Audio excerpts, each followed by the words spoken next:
महात्मा उपासक डॉक्टर सोहनराज तातेड़ पुनरुत्थान और आत्मविज्ञान के बाद अब ला रहे हैं सनातन सत्य, जैसी दृष्टि वैसी सृष्टि, कुदरत कुदरती रचना एक कुदरत के कानून से शाश्वत सुख की प्राप्ति। लॉग इन करें www.drsohanrajtated.com, YouTube channel doctor Sohanraj Tated, play store से डाउनलोड करें mobile app doctor Sohanraj Tated. ओम ह्रीं नमो अरहन्ताणम्। ओम ह्रीं नमो सिद्धाणम्। ओम ह्रीं नमो आयर्याणम्। ओम ह्रीं नमो उवज्जायाणम्। ओम ह्रीं नमो लोये सव्वसाहुणं। ऐसो पंच नमो कारो सव्वपावपणासनो मंगलाणं च सव्वेसिं पडमं हवै मंगलं। पडमं हवै मंगलम्। ओम नमो भगवते वासुदेवाय नमः। ओम नमः शिवाय। जय सच्चिदानंद। यह त्रिमंत्र सभी धर्मों के समन्वय के लिए बोला गया है और इसमें ईश्वर की स्तुति की गई है। ये मंत्र एकता का परिचायक है, सर्वधर्म समभाव का परिचायक है, सबको जोड़ने का परिचायक है और विश्व को वसुधैव कुटुंबकम बनाने का परिचायक है। और आज विश्व को इसकी आवश्यकता है। ग्लोबलाइजेशन, प्राइवेटाइजेशन, लिबरलाइजेशन में सारी पृथ्वी एक हो गई है, लेकिन इंसान का दिल इंसान के करीब आवे, उसके लिए यह एक भावना योग बताया गया है। सनातन सत्य, यूनिवर्सल ट्रुथ, सार्वभौम सत्य और ultimate reality of the Cosmos, यह हम आपको देना चाहते हैं। क्यों देना चाहते हैं? कि आपकी रॉन्ग बिलीफ समाप्त करके आपके भीतर राइट बिलीफ का बीज वपन करना चाहते हैं। यानी आपकी जितनी भी नकारात्मक भाव है उसको सकारात्मक में बदलना चाहते हैं। आपकी दृष्टि जो गलत दिशा में जा रही है उसको सही दिशा में लाने के लिए हम करेक्शन देते हैं। आपके भीतर जो भ्रांतियां हैं वो हम दूर करके आपको सही बात बताना चाहते हैं, आपको सम्यक दर्शन देना चाहते हैं। और ऐसा कहा गया है, एक बार जिस प्राणी को सम्यक दर्शन मिल जाता है वो निश्चित तौर पे शाश्वत सुख को प्राप्त करता है। ये सब हम कार्य क्यों करते हैं? कि आपको शाश्वत सुख की प्राप्ति हो, शाश्वत सुख की नींव लगे। यह कार्य हम अलग अलग विषयों, एपिसोड्स के माध्यम से करते हैं। तो आज का हमारा बहुत सुंदर विषय है आभा मंडल, ओरा। आपने देखा होगा कि भगवान के सिर के पीछे या किसी साधक सन्यासी जो पहुंचा हुआ हो उसके सिर के पीछे एक गोल वलय बनता है। ये वलय आभा मंडल का है। आभा मंडल का अर्थ है कि आपके भीतर कैसे विचार चल रहे हैं, उन विचारों को जो है वो कैसे कैसे भाव चल रहे हैं, उन भावों की प्रस्तुति जो है आपके भीतर हो जाती है और उसका वलय बनता है। उस वलय को हम ओरा कहते हैं, आभा मंडल कहते हैं। मनुष्य के इस पूरे शरीर के 1 इंची की थिकनेस के अंदर ये आभा मंडल और ओरा बनता है, जो कि उसके भीतर चल रहे भावों और विचारों का जो है परिचायक होता है। देखिए कि ये आभा मंडल बनता कैसे है। इस आभा मंडल का मुख्य सोर्स है, वो है हमारे भाव, और हमारा भाव है वो गंगोत्री है। भगवान शिव को जब भगवान राम के पूर्वजों ने, भगीरथ ने जो है प्रयास किया, प्रार्थना की, उनकी उपासना की, तो शिव ने प्रसन्न होकर के और उनकी जटा में से गंगा को हरिद्वार से, केदारनाथ, बद्रीनाथ से जो है बहाया, और वो गंगा पूरे हिंदुस्तान में बहती बहती पापियों का उद्धार करती हुई वो भारत के चारों तरफ फैला हुआ समुंदर, हिंद महासागर, अरब सागर और बंगाल की खाड़ी में जाकर के मिल जाती है अपनी अपनी दिशाओं के हिसाब से, बहने की दिशा के हिसाब से। तो हम आपको ये बताना चाहते हैं कि ये जो भाव है गंगोत्री से आते हैं। गंगोत्री जो है हमारे भीतर जो प्रभु विराजमान है, शुद्ध आत्मा भगवान, वो तो मूल स्वरूप के अंदर है और वो अक्रिया है, वो कोई क्रिया नहीं करता है, परंतु उसके साथ में कॉजल बॉडी लगी हुई है जो कि जड़ स्वरूप है और जो चतुस्पर्शी है। चतुस्पर्शी पुद्गल वह होता है जो कि न तो आँखों से दिखाई देता है, न किसी भी वैज्ञानिक दूरबीन से दिखाई नहीं देता, इतनी सूक्ष्मतम होता है। उस सूक्ष्मतम जो है कार्बन शरीर के अभी तक फोटो नहीं लिए गए और लिए भी नहीं जाएंगे। उस कार्बन शरीर का जब हमारी आत्मा से वो विलग होता है, यानी जब निर्जरा होती है, तो निर्जरा होते ही वो निर्जरा उसकी जो पकने के बाद, यानी कि उसके प्रारब्ध और उदय के बाद के अंदर वो वहाँ से छूट करके कार्बन शरीर से एक अध्यवसाय बनाती है। अध्यवसाय भी एक तरह का जो है वो पूरी सरफेस बनती है।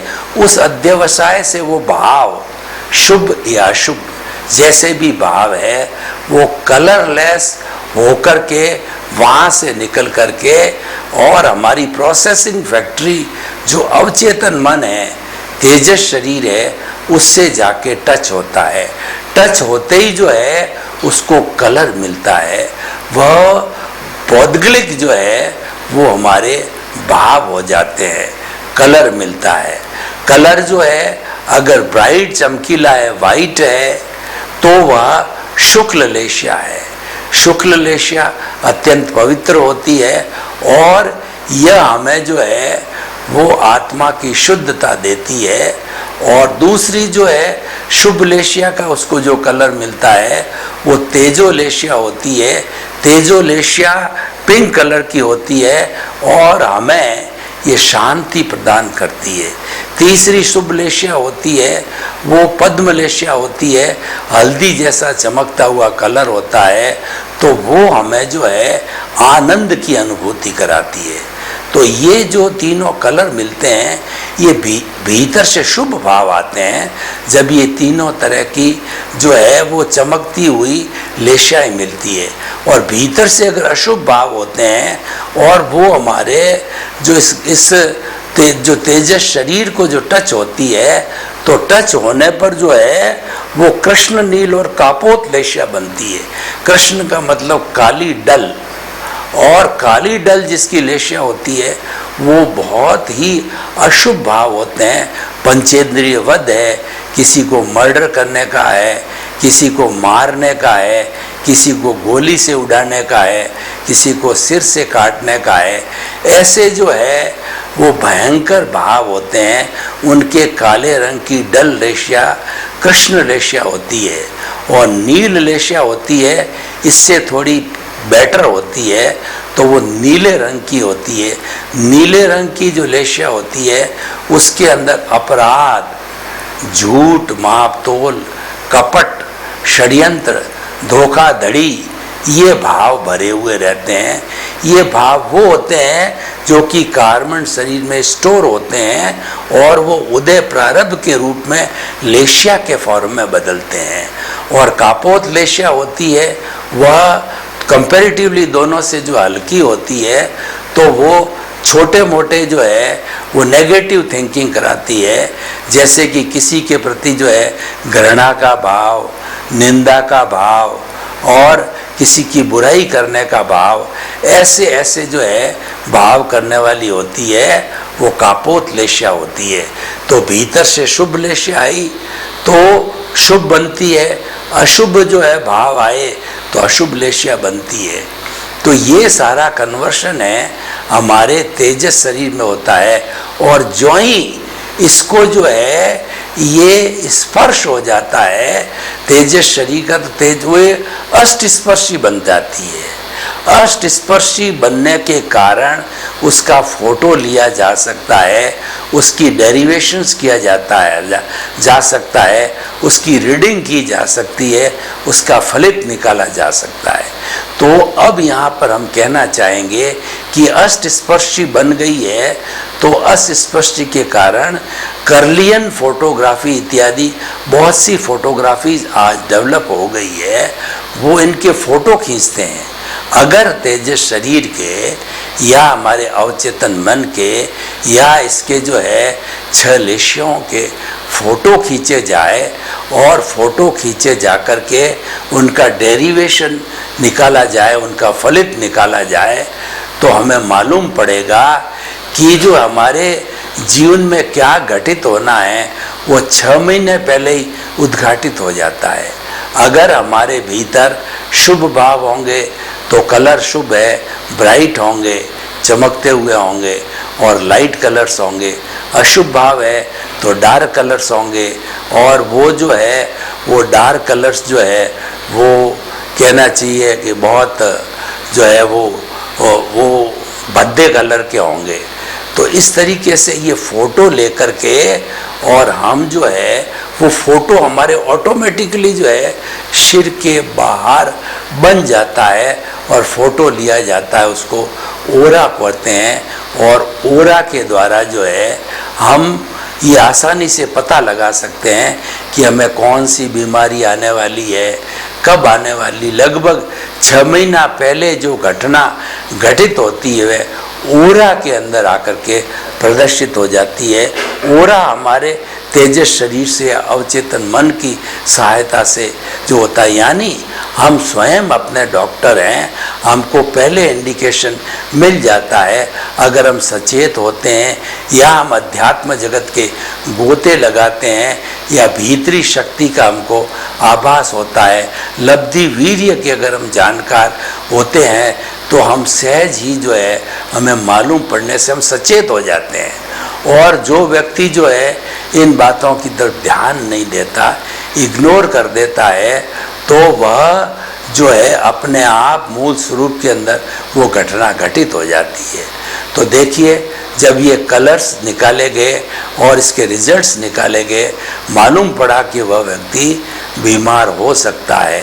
तो ऐसे में हमको फ़ायदा क्या है कि अगर इन लेश्यों का जो आभा मंडल बनता है, तो उस आभा मंडल को अगर हम वो सीरियसली लेवें, उससे बचाव भी कर सकते हैं।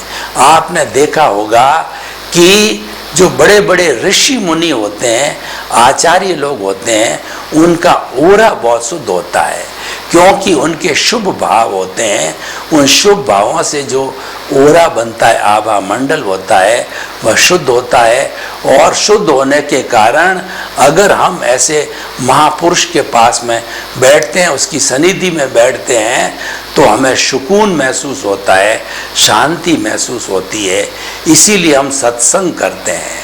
सत्संग के माध्यम से जो है हम महापुरुष के ओरा का स्पर्श कर सकते हैं और शांति को महसूस कर देते हैं। ओरा हरेक का बनता है, जड़ का भी बनता है और चेतन का भी बनता है।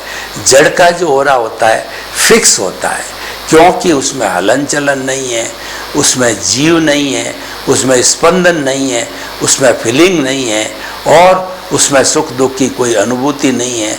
तो फिक्स ओरा हो गया, वो एक सा ही होता है। पर मनुष्य के भाव बदलते रहते हैं, हर क्षण मनुष्य के भाव बदलते रहते हैं। तो भाव बदलने से हमारा आभा मंडल और ओरा भी बदलता रहता है। अभी हम कुछ विचार कर रहे थे और कुछ विचार हो गए।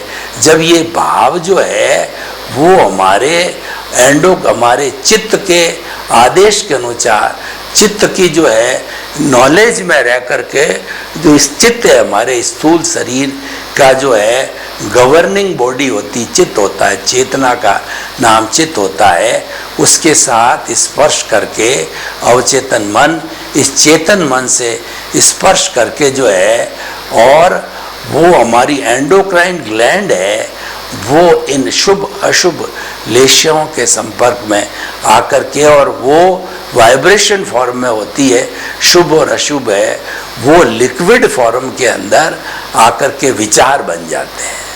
जब वो लेशियाएँ लिक्विड में कन्वर्शन होती है, हमारे जो इन endocrine gland, ductless endocrine gland होती है, जिसमें छेद या मुंह नहीं होता है, बिना छेद और मुंह के वो जो लिक्विड फॉर्म होता है, वो लिक्विड फॉर्म हमारे ब्लड में ऑटोमेटिकली मिलता रहता है। इसका मतलब ब्लड को जो है, जो भाव से जो विचार बने, वो विचार ब्लड को एनी टाइम 24 आवर्स जो है मिलते रहते हैं, और वो विचार होते हैं मूल रूप में हमारा उदय और प्रारब्ध जैसे जैसे भाव होते हैं उसी के अनुसार होते हैं। कहा भी गया है कि भाव सुधारो भव सुधरेगा, भाव बिगाड़ो भव बिगड़ेगा। जितना हमारी आत्मा का चार्जिंग है वो सब भावों के द्वारा होता है। अशुभ भाव, शुभ भाव और शुद्ध भाव के द्वारा होता है। उससे हमारी कॉजल बॉडी चार्ज होती है, और अगर शुद्ध भाव होते हैं तो उससे पुण्य जो है हमको भटकाने वाला नहीं मिलता है, और शुभ लेशियाओं जो मन वचन काया की शुभ प्रवृत्ति से जो है हम हर धार्मिक क्रिया के साथ में पुण्य जो अर्जित करते हैं, वह पुण्य हमें मनुष्य गति या नर गति के अंदर यात्रा कराएगा। उससे हमें और भी अधिक समय लग सकता है मुक्त होने के अंदर। और शुद्ध आत्मा और शुद्ध जो है वो हमारे भाव है, वो भी पुण्य जो है पैदा करते हैं, और उस पुण्य के द्वारा जो है वो हमारे जो प्रज्ञा के रूप में होता है, और हमको जो है वो आनंद की अनुभूति कराते हैं, और साथ साथ के अंदर अपने स्वरूप की जानकारी करवाते हैं, और हम जो है उसके साथ में भटकना नहीं पड़ता है। वो रियल पुरुषार्थ है, वो सीधा उस प्रभु से संपर्क कराता है, उसकी माला फिरवाता है, उसके सनिधि में रहना चाहता है, जो ऑलरेडी मुक्त अवस्था में है, और इस शरीर से मुक्त होने पर मुक्ति की अवस्था यानी जो है सिद्ध शिला के अंदर जाना चाहता है। तो अब देखिए कि आभा मंडल की हमने इतनी विस्तार से चर्चा की। अब हम आपको कुछ बताना चाहेंगे कि आभा मंडल की जानकारी करने से हमको फायदा क्या है। आभा मंडल की जानकारी करने से हमें उस व्यक्तित्व के बारे में मालूम पड़ जाता है कि व्यक्ति जो है वो लुटेरे या व्यसनी या जो है खौफनाक व्यक्ति का है, दुर्जन व्यक्ति का है, या सज्जन व्यक्ति का है। क्योंकि ओरा जो है वो सज्जन व्यक्ति का बहुत ही नॉर्मल बनेगा, और वह जो अच्छा हो रहा होगा, चमकता हुआ हो रहा होगा, और जो दुष्ट व्यक्ति होगा, जो जनता की तकलीफ देने वाला होगा, तो उसका ओरा जो है मेला मेला यानी जो है वो कृष्ण नील का पोत लेशिया वाला होगा। तो इससे व्यक्ति का सहज जानकारी हो जाती है। उसके साथ साथ में आभा मंडल की जानकारी करने से हमें स्वयं को भी ये मालूम हो जाता है कि हमारे भीतर कोई बीमारी आने वाली है, पुण्य का काम होने वाला है या पाप का काम होने वाला है। तो उदय के साथ में, प्रारब्ध के साथ में क्या होने वाला है वो हमें पहले ही पता चल जाता है। तो हम सावधान हो जाते हैं और करेक्शन देना चालू कर देते हैं कि हमारी कहीं पे भी गलती हो गई है, तो उस अतिक्रमण का हम प्रतिक्रमण करते रहते हैं और शुद्ध होते जाते हैं। तो ये जो है हमारे ओरा के लाभ है, और ओरा को रीडिंग करने की आजकल बहुत सी टेक्निक आ गई है, उनकी सहायता से हम व्यक्ति के भावों को और विचारों को पढ़ सकते हैं। अब देखिए, मैं आपको बताना चाहता हूँ कि हमारा जीवन जो है कैसा होना चाहिए, इस ओरा के संदर्भ में बात करना चाहता हूँ कि व्यक्ति जो है शुद्ध ओरा वाला होना चाहिए। व्यक्ति जो है प्योर ओरा वाला होना चाहिए, यानी उसके भाव शुद्ध है, उसके विचार शुद्ध है। तो ऐसी स्थिति के अंदर उसके कर्मों का बंधन नहीं होगा। अशुभ भावों से अशुभ विचार बनते हैं और वही कर्म बंधन का कारण बनते हैं। तो हम अगर शाश्वत सुख को चाहते हैं तो हमें ओरा अच्छा बनाना चाहिए। हमें जो है शुद्ध या शुभ भावों की प्रस्तुति करनी चाहिए, ताकि कि उससे हम एक सज्जन और अच्छे इंसान बन सकें और अपने जीवन को भी धन्य बना सकें, साथ साथ में जगत कल्याण, लोक कल्याण और लोगों की भलाई का भी हम कार्य कर सकते हैं। और आभा मंडल को जानने से जो है हमें, अगर वास्तव में वो संत पुरुष है, तो बड़ी शांति और सुकून मिलता है।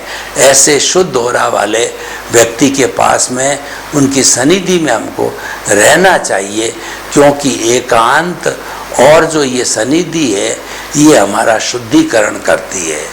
तो हम आपको बताना चाहते हैं कि आभा मंडल और ओरा है, जिसकी जांच करने के लिए आज कई यंत्र आ गए हैं और इसमें बहुत से कलर से जो ये ओरा बनता है उससे डेरिवेशन होता है। तो हम जो है इसका अभ्यास करें कि ओरा की निष्पत्तियां निकालें, उस निष्पत्तियों का हम मिलान करें कि वह हमारे जीवन के अंदर घटित होती या नहीं होती है।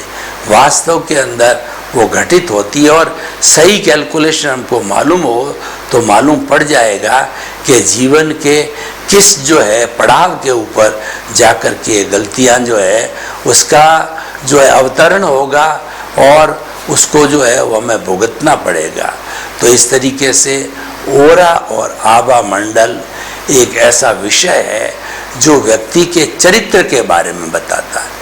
ओरा के द्वारा हम व्यक्ति के व्यक्तित्व की पहचान कर सकते हैं कि उसके भीतर क्या चल रहा है, क्योंकि जो कुछ भीतर चल रहा है वह बाहर का जो जगत है उसको नियंत्रण करता है। भीतर का जगत पावरफुल है और बाहर का जगत उससे नियंत्रित होता है। और भीतर के जगत के अंदर जो है वह अत्यंत सूक्ष्म होता है। आपने कभी जो है अपने मोबाइल के अंदर जो मेमोरी कार्ड लगता है उस कार्ड को देखा होगा। कार्ड तो बहुत छोटा होता है, लेकिन उसमें 100 GB तक का जो है डाटा भरा जा सकता है, क्योंकि वह अति सूक्ष्म होने के कारण जो है उसके अंदर बहुत ज़्यादा जो है वो भरा जा सकता है। तो इसीलिए हम आपको ये बताना चाहते हैं कि आज का ये विषय जो आभा मंडल है, ओरा है, यह व्यक्तित्व की पहचान करने का सबसे बड़ा अच्छा माध्यम है। जब ये फोटोग्राफी जो है और ज़्यादा इम्प्रूव हो जाएगी तो जिस तरीके से एक्सरे खींचा जाता है उस तरीके से ओरा को खींच करके और उसका कलर के आधार, क्योंकि ये कलर्ड रूप में ही होता है, कलर के आधार पे हम उसके व्यक्तित्व के बारे में आसानी से बता सकते हैं। व्यक्तित्व के जीवन में क्या घटित होने वाला है, थोड़े समय में उसकी भी जानकारी हम प्राप्त कर सकते हैं। यानी कि इस ओरा का जो है वो भविष्य के अंदर भविष्यवाणी के रूप में इसका उपयोग किया जा सकता है, क्योंकि ये कुछ समय पहले की जो है घटनाओं का जो घटित होने वाली है उसके पूर्व ही वो जो है हमें उसके बारे में वो जानकारी करने लग देता है, वो बताने लग जाता है। तो भाई और बहनों, आप देखिए कि ओरा और आभा मंडल ये कितना गहन विषय है और इस गहन विषय को हमें सीखना चाहिए। और वास्तव में जैसे ज्योतिष लोग होते हैं और वो ग्रहों के आधार पर, वो अपनी कुंडली के आधार पर जो है वो डेरिवेशंस निकालते हैं, तो उसी तरीके से जो ओरा के जानकार होते हैं वो भी जो है अपना इस कलर के आधार पे डेरिवेशन करके व्यक्ति के व्यक्तित्व के बारे में वो जानकारी करा सकते हैं। तो हम जो है इस ओरा के माध्यम से जो है ये जानना चाहेंगे कि हमारा कैसा व्यक्तित्व बनने वाला है। और धीरे धीरे अगर विज्ञान ज़्यादा तरक्की करता है तो वह जो है हमारा कार्बन शरीर है, सूक्ष्म शरीर है, उसके भी अगर फोटो लेने लग जाता है तब तो हमको वो संपूर्ण रूप से जो है वो जानकारी हो जाती है कि व्यक्ति के किस तरीके के कर्मों का बंधन हुआ है।